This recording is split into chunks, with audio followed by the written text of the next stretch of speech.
My name is Bjorn Loh, and I'm co-founder at Edible Garden City. Welcome to Edible Garden City. We are an urban farm here in Queenstown, and I now want to bring you to our container farms. Come with me.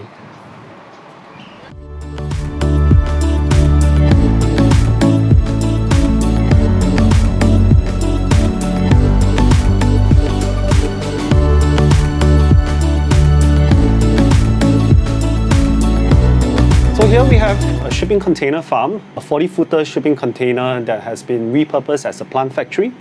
Here we practice controlled environment agriculture. You can see it's a multi-tiered layer because we have to make use of all the space available.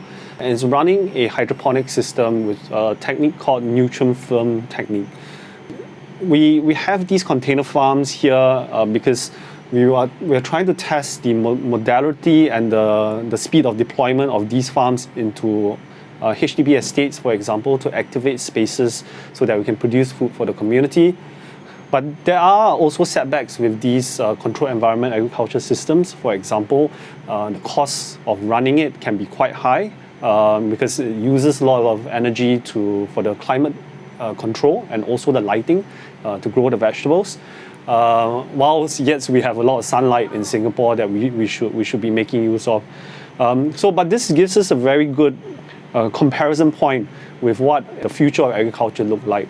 Is it more regenerative agriculture techniques that we can employ on the outdoor gardens, the outdoor soil space, or is it more of these plant factories that we'll be building for the future? So I'll hand my time over to Somaya, who will show you more the fun things in the gardens and the little critters that are living in the garden. So over to you, Somaya.